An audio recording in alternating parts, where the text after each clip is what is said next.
Hello बच्चों, कैसे हो? क्या हाल चाल? आज हम पढ़ेंगे न्यूटन सेकंड लॉ। और न्यूटन सेकंड लॉ में भी क्या पढ़ेंगे बेटा? Normal reaction between blocks. एक ब्लॉक है, उसको हमने पुश किया, कितनी एक्सेलरेशन आएगी हम लास्ट लेक्चर में देख चुके हैं। एक ब्लॉक के आगे एक और ब्लॉक है, और जब पहले वाले को पुश करेंगे तो सेकंड वाले के ऊपर कितना फोर्स लग रहा है उसको नॉर्मल रिएक्शन बोलेंगे, क्योंकि पहले वाला ब्लॉक लगा रहा है उस पर, वो निकालना चाहते हैं हम। देखिए, बड़े अच्छे क्वेश्चन हैं, नीट में खास तौर पर ये आते हैं। देखिए, सपोज कीजिए हमारे पास एक ब्लॉक है, ठीक है। स्टार्टिंग करते हैं सिंपल सवाल से, और इसके साथ मैंने एक ब्लॉक और लगा दिया। ये ब्लॉक M1, ये ब्लॉक M2। क्लियर? इन दोनों पे हमने फोर्स लगाया F, ठीक है। इन दोनों पे हमने फोर्स लगाया F। Find acceleration of system. System का मतलब ये पूरा सिस्टम, ठीक है। और सेकंड पार्ट से पूछा नॉर्मल रिएक्शन बिटवीन ब्लॉक्स, ठीक है। या फिर आपसे ये पूछ सकते हैं find force on block M2। M2 block के ऊपर फोर्स बताओ। सबसे पहले क्या करना है, दोनों बॉडी एक साथ मूव करेंगे। जब यहां से पुश करेंगे, यहां से पुश करेंगे तो दोनों एक साथ मूव करेंगे। एक साथ मूव करेंगे तो कंप्लीट सिस्टम है, तो F इक्वल टू क्या हो जाएगा? Total mass into acceleration. Acceleration दोनों की कॉमन होगी, एक साथ मूव करेंगे तो, ठीक है। यहां से एक्सेलरेशन निकालेंगे तो क्या है बेटा? F अपॉन में M1 प्लस M2। इतनी बात समझ में आ गई? ठीक है। अब हम बात करेंगे FBD, फ्री बॉडी डायग्राम। समझ रहे हो आप मेरी बात? फ्री बॉडी डायग्राम क्या बनेगा? फर्स्ट ब्लॉक सरफेस स्मूथ है, ध्यान रखना, अभी कोई फ्रिक्शन नहीं है। नेक्स्ट चैप्टर में स्टडी करेंगे फ्रिक्शन।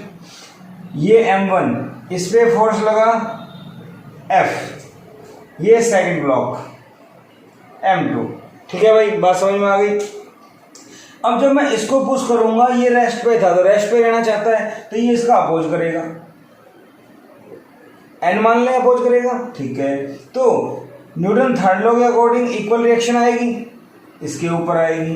तो ये बेटा क्या है? नॉर्मल फोर्स, और force on second block N निकालना है मेरा मकसद, ठीक है। दूसरी बात, दोनों की एक्सेलरेशन क्या है? सेम, क्योंकि जब इसको पुश करूंगा तो ये भी साथ जाएगा। दोनों की एक्सेलरेशन क्या है? सेम। बात समझ में आ रही है? तो N निकालना है, या तो इससे निकाल लो या इससे निकाल लो। हम दोनों से निकालते हैं आपकी क्लैरिटी के लिए। पहले M2 की बात करेंगे। फॉर M2 की बात तो बेटा M2 के ऊपर एक ही फोर्स लग रहा है N, तो फोर्स इक्वल टू Ma, ठीक है। M2A, A क्या है बेटा? F अपॉन में M1 प्लस M2 आ गया, ठीक है। और अगर मैं इसको ऐसे निकालूं, इसके लिए फर्स्ट डायग्राम के लिए, तो यहां देखिए बॉडी किधर जा रही है? इधर। इधर की डायरेक्शन में कौन सा फोर्स है? ये, तो ये फोर्स ज्यादा होना चाहिए, ये अपोज कर रहा है, और दोनों अपोजिट है तो subtraction. F minus N equal to M1 acceleration, तो F minus N equal to M1, A क्या है? F अपॉन में M1 प्लस M2। बात समझ आ गई? F माइनस F M1 बटे में M1 प्लस M2। N को उधर ले जाओ, ये बात समझ में आ गई, ठीक है। अब इसके बाद अगर मैं बात करूं आप लोगों से, क्या बचेगा? N इक्वल टू, तो बेटा F common, 1 minus M1 upon में M1 प्लस M2। बात समझ आ गई? तो N equal to F M1 plus M2 यहां आएगा, M1 माइनस क्या बचेगा? M2, M1 plus M2। क्या दोनों का आंसर सेम आ रहा है? ये चुटकियों में आया, सेकंड्स में, ये कुछ ज्यादा सेकंड्स में नहीं क्या, लेकिन आंसर दोनों का क्या आ रहा है? सेम। क्योंकि इसके ऊपर एक ही फोर्स लग रहा था, कैलकुलेशन आसान हो गई। इसके ऊपर दो फोर्स थे, कैलकुलेशन थोड़ी ज्यादा हो गई। क्वेश्चन क्या है बेटा? वही। तो जब एक बॉडी को पुश करें, उसके ऊपर एक और आ जाए आगे, तो हम दोनों को पुश कर रहे हैं, दोनों एक साथ जा रही है, दोनों की एक्सेलरेशन सेम है, तो दोनों के बीच में नॉर्मल फोर्स हम निकाल सकते हैं। बात समझ में आ गई होगी? सबसे पहले क्या निकालेंगे? Acceleration, force upon total mass, ठीक है। फिर FBD बना लो, दोनों के बीच में N लास्ट वाले को जिसके ऊपर एक ही फोर्स है वो यूज करो, आसानी से हमारा आंसर आ जाएगा। ठीक है, इसकी इलस्ट्रेशन देखते हैं और अच्छे से क्लियर हो जाएगा आपको। इससे आसान मेथड बेटा क्या होगा आप लोगों को समझने के लिए, और ऐसे क्वेश्चंस नीट में जनरली आ जाते हैं। करवाऊंगा मैं अभी आपको एक। देखो सपोज करो आपके पास क्वेश्चन आ जाए, 2 ब्लॉक का ही लेते हैं, 4 kg 6 kg, ठीक है, और मैंने यहाँ पे लगा दिया 20 न्यूटन का फोर्स। ठीक है बेटा, कोई आपसे पूछे normal reaction between 4 and 6 kg, कुछ आएगी सोचो।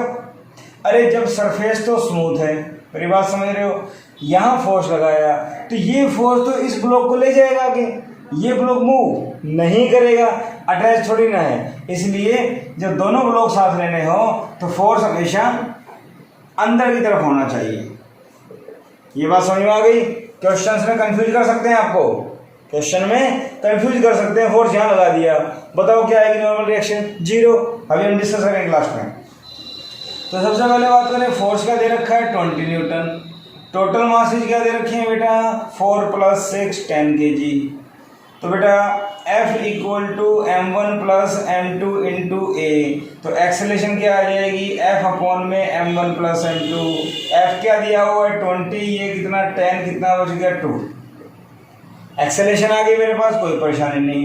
अब मैं FBD बनाता हूँ दोनों का, जैसे मैंने अभी बनाया था। आप देखिए ये 6 kg, ये 4 kg, इसने इसको धक्का मारा 20 न्यूटन से, इसने इसका अपोज किया n से, इसने इसका अपोज किया n से। भाई ठीक है, दोनों चल पड़े 2 से। इतनी बात समझ में आ गई आप लोगों को। डायग्राम पहले जैसा है, बिल्कुल सेम टू सेम। ठीक है, किसको लेंगे, इसको या इसको? भाई इसको लेंगे, आसान पड़ेगा ना। ठीक है, तो n = F होता है, equal to mass into acceleration. कितना आया 12 न्यूटन। तो मुझे बताओ नॉर्मल रिएक्शन निकालने में कोई परेशानी नहीं है, बड़े इजी वे में निकाल सकते हैं। ठीक है, इसको हम ऐसे भी रिप्रेजेंट करते हैं शॉर्टकट में। ठीक है, अब नोट करने वाली बात है, इस क्वेश्चन में कोई आपसे यूं पूछ ले, this is 4 kg, this is 6 kg, और ये 20 न्यूटन का फोर्स हमने यहां लगा दिया। Find normal reaction between blocks. तो बेटा सोचो जरा क्या होगा, ये 4 kg है, यहीं रह जाएगा, और 6 kg के ऊपर तो फोर्स है 20 का, इधर चला जाएगा। तो यहाँ कुछ हुआ नहीं, नॉर्मल 0। सिर्फ एक्सेलरेशन इसकी आएगी, क्या आएगी फोर्स डिवाइड बाई मास 10/3 मीटर/सेकंड²। तो जब भी नॉर्मल रिएक्शन निकालने हो फोर्स अंदर की तरफ होना चाहिए, ब्लॉक की तरफ। समझ में आ गई बात? ठीक है, कंफ्यूज करने के लिए ऐसे सवाल जनरली नीट वगैरह में डाल देते हैं। ठीक है, कर लेंगे। 2 ब्लॉक का आ जाए, मैं कर सकता हूं। अगर मान लीजिए 2 ब्लॉक्स में फोर्स कुछ एंगल पे लगा दिया जाए तो क्या होगा, देखिए क्वेश्चन कैसे करें। मान लीजिए ये 6 kg का है और ये 4 kg का है। ठीक है, यहाँ पे हमारे पास फोर्स मान लीजिए ऐसे लगा। ठीक है, कितना हो गया 10 kg। फोर्स लगाया मैंने 20 न्यूटन, कितने एंगल में लगाया 37 डिग्री पे। बात समझ में आ गई। तो find acceleration of system and normal force on 6 kg। ऐसे घुमा के दे दें, नॉर्मल फोर्स ऑन 6 kg का मतलब इसके ऊपर कितना फोर्स लग रहा है, मतलब दोनों के बीच में नॉर्मल रिएक्शन ही निकालनी है। ठीक है, सबसे पहले इसको देखिए, इसको कैसे करें, एक कंपोनेंट इधर एक इधर, ये 20 है, cos 37 आएगा। तो बेटा 20 cos 37 4/5, 5 4 जा 16 न्यूटन आ गया। इसकी टाइप से यहां पे क्या आएगा, ये इधर नीचे की तरफ, तो ये आएगा 20 sin 37, 20 sin 37 3/5, 5 4 जा, ये आ गया 12 न्यूटन। इतनी बात समझ में आ गई आप लोगों को? ठीक है, तो 12 न्यूटन का फोर्स डाउनवर्ड है वर्टिकल डायरेक्शन में, तो ये वेट को बैलेंस करेगा। इससे हमें कोई मतलब नहीं, फिलहाल हमें हॉरिजॉन्टल मोशन चाहिए। ठीक है, हॉरिजॉन्टल मोशन की बात हो रही है फिलहाल, बस इतना ध्यान रखिएगा। ठीक है, तो सिचुएशन हमारी बन गई इस टाइप से कुछ, 6 kg 4 kg, और यहाँ फोर्स कितना लग रहा है 16 न्यूटन। ऐसा सवाल बन गया। अब आप कर सकते हो इसको। सबसे पहले एक्सेलरेशन, एक्सेलरेशन क्या होगी, total force divide by total mass. बात समझ में आ गई होगी इतनी तो अब तक। तो 16 डिवाइड बाई 10 कितना आ गया बेटा 1.6 मीटर पर सेकेंड के। बात समझ में आ गई, ठीक है। अब इसका एफबीडी बनाओगे। ये 6 kg है और ये बेटा 4 kg है और इधर फोर्स लग रहा है इस पे 16 न्यूटन। तो ये क्या हो गया n, इधर भी क्या हो गया n। बात समझ में आ गई मेरी, ठीक है। ये इस पे लगाएगा, ये इस पे लगाएगा। तो एक्सेलरेशन क्या है, इधर एक्सेलरेशन कितनी आई 1.6 मीटर पर सेकेंड स्क्वायर, ठीक है। n निकालना है तो इसको ले लो, n equal to mass into acceleration, ठीक है। 16 6 96 तो 9.6 न्यूटन, काम खत्म। तो फोर्स अगर कुछ एंगल पे आ जाए तो भी कोई दिक्कत नहीं है, उसका हॉरिजॉन्टल डायरेक्शन में कंपोनेंट निकाल लो, काम हो जाएगा आपका, ठीक है बेटा। ऐसा क्वेश्चन आ जाए तो हम लोग कर सकते हैं। 2 ब्लॉक का क्वेश्चन आ जाए हम लोग कर सकते हैं, कोई प्रश्न नहीं। अगर 3 ब्लॉक का आ जाए तो क्या करें, देखिए 3 ब्लॉक का आ जाए तो क्या करें, 3 ब्लॉक्स, 3 ब्लॉक आ जाए तो देखिए हम इलस्ट्रेशन से लेते हैं, ज़्यादा अच्छे समझ में आएगा, ठीक है। मान लीजिए आपके पास 8 kg, ये 4 kg और ये 2 kg, ठीक है। ये हमारे पास 3 ब्लॉक हो गए। इधर फोर्स लगाया 56 न्यूटन, ठीक है। Find acceleration of system and normal reaction between blocks. तो अब तो बात समझ में आ गई होगी ना। इसको मान लो m1, इसको मान लो m2, इसको मान लो m3 और इसको मान लो f, पता है। तो एक्सेलरेशन क्या होती है बेटा, सारे एक साथ मूव करेंगे, कॉमन एक्सेलरेशन आएगी। तो टोटल फोर्स बटे में टोटल मास, बात समझ में आती है। f कितना है 56, मास कितना है 8 + 4 + 2 56 डिवाइड बाई 8 + 4 12 + 2 14।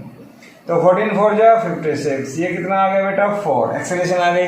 अगर मैं यहाँ पे एफ बी डी बनाता हूँ, समझ रहे हो ना। तो यहाँ देखिए 8 kg, यहाँ देखिए 4 kg और यहाँ देखिए बेटा 2 kg हो गया। इधर मैंने लगाया 56, तो ये इसका अपोज करेगा n1। क्यों मैंने n क्यों नहीं माना इसको, मैंने इसको n1 मान लिया क्योंकि यहाँ भी कुछ मानना पड़ेगा। अगर मैं n लेता तो यहाँ पे n डैश करना पड़ता, बात तो एक ही है। तो ये इसका अपोज करेगा n2, ये इसका अपोज करेगा n2। बात समझ में आ गई, ठीक है। तो हमारे पास 3 ब्लॉक हो गए। तो पहले n2 निकाल लें। एक्सेलरेशन तीनों की क्या है सेम, कितनी एक्सेलरेशन आई 4। आगे बात समझ में, ठीक है। इसके ऊपर फोकस करते हैं पहले। तो n2 equal to mass into acceleration, बात समझ में आ गई, ठीक है। अब यहां देखो इसके ऊपर 2 फोर्स, इसके ऊपर भी 2 फोर्स, तो ये ले लो, एक पता तो है हमें, आसान रहेगा, इसको लेते हैं। तो बॉडी इधर जा रही है, ये फोर्स ज्यादा है 56 माइनस n1। नेट फोर्स पता है ना, फोर्स अगर एक से ज्यादा आ जाए तो नेट लेते हैं, अगर दोनों सेम डायरेक्शन में तो ऐड हो जाएंगे, अपोजिट है तो सब्ट्रैक्ट हो जाएंगे। तो यहाँ इस बॉडी के ऊपर 2 फोर्स लग रहे हैं, समझ रहे हैं आप मेरी बात। इस बॉडी के ऊपर 2 फोर्स लग रहे हैं, इधर लग रहा है 56, इधर लग रहा है n1। ये 8 kg और ये है एक्सेलरेशन 4। अब न्यूटन सेकंड लॉ अप्लाई करना है, F इक्वल टू ma। तो बेटा फोर्स देखो इधर भी और इधर भी अपोज कर रहे हैं एक दूसरे का। तो 56 ज्यादा है, इसमें से कम वाला माइनस, नेट फोर्स आ गया इक्वल टू m इंटू ए। तो 56 minus n1 equal to 8 4 32। n1 को इधर ले आओ, 56 माइनस 32। तो बेटा n1 कितना आ गया 56 माइनस 30 26। 26 में से 2 और माइनस करो तो 24। अरे बात समझ में आ गई। तो 24 न्यूटन, बात समझ में आ गई ना। तो फिर से ये ज्यादा, इनके बीच में उससे कम, इनके बीच में सबसे कम। मतलब क्या हुआ, मतलब ये हुआ जहां फोर्स लग रहा है उसके पास वाली नॉर्मल रिएक्शन ज़्यादा होगी दूर वाली से। समझ गए कैसे? यहाँ आई 24, यहाँ आई 8, और दूर जाओगे तो और कम आएगी, तो फोर्स जहाँ लग रहा है उससे दूर जाओगे तो नॉर्मल रिएक्शन भी डिक्रीज होती जाएगी। कॉमन सेंस यूज करके हम इसको सॉल्व कर सकते हैं। तो बात समझ में आ गई। नॉर्मल रिएक्शंस के क्वेश्चन कैसे सॉल्व करने हैं, कोई परेशानी वाली बात नहीं है, इजीली हम लोग इनको सॉल्व कर सकते हैं। ठीक है बेटा, ठीक है, तो कर सकते हैं इस टाइप के क्वेश्चंस, आपको कोई परेशानी नहीं होनी चाहिए। ठीक है बेटा, तो देखिए एक दो क्वेश्चन मैं आपके लिए देता हूं प्रैक्टिस के लिए। एक ब्लॉक लिया 6 kg का, दूसरा ब्लॉक लिया 4 kg का। हमने यहां फोर्स लगा दिया 15 न्यूटन। ठीक है, find acceleration and normal reaction. N हो गया। क्वेश्चन नंबर 2 ले लो। यहां मैंने फोर्स लगाया, कैसे लगाया? इस टाइप से 53 के एंगल पे 40 न्यूटन, ये 8 kg और ये 4 kg। क्लियर है? Find normal reaction between blocks. हो गया। और देखिए अगर आपके पास ऐसे आ जाए 3 ब्लॉक्स 10 kg, 6 kg, 4 kg। ठीक है बेटा, इधर फोर्स लग रहा है, चलो ऐसे फोर्स लगा हुआ है 100 न्यूटन, एंगल है 37। Find normal reaction between blocks. ठीक है, तो ये क्वेश्चन 3 दिए मैंने आपकी प्रैक्टिस के लिए हैं, ताकि आपके कंसेप्ट अच्छे से क्लियर हो जाए। जस्ट कंसेप्ट लगाना आपको आना चाहिए, कैलकुलेशन का थोड़ा ध्यान रखना, और कुछ नहीं है इसके अंदर। ठीक है बेटा, इनमें और क्वेश्चन बन सकते हैं फ्रिक्शन के। हमने एक्चुअली ये जो सरफेस लिया है वो स्मूथ लिया है, अगर फ्रिक्शन आ जाए तो थोड़ा और कॉम्प्लिकेट हो जाएगा। तो फ्रिक्शन के हम लोग अभी नहीं पढ़ेंगे, नेक्स्ट चैप्टर में पढ़ेंगे। अभी हम लोग बात करेंगे स्मूथ सरफेस की। ठीक है, नेक्स्ट लेक्चर हमारा होगा पुलीज ब्लॉक्स के बीच में स्ट्रिंग बंधी हुई है, और स्ट्रिंग में टेंशन कितनी आएगी जब इनको पकड़ के खींचेंगे हम लोग। बात समझ में आ रही है? तो उसके लिए नेक्स्ट लेक्चर का वेट कीजिए, हम लोग अपडेट करेंगे नेक्स्ट डे। आज इसकी प्रैक्टिस कीजिएगा। अगर लेक्चर पसंद आया हो तो लाइक कीजिए, सब्सक्राइब कीजिए, शेयर कीजिए। Thank you.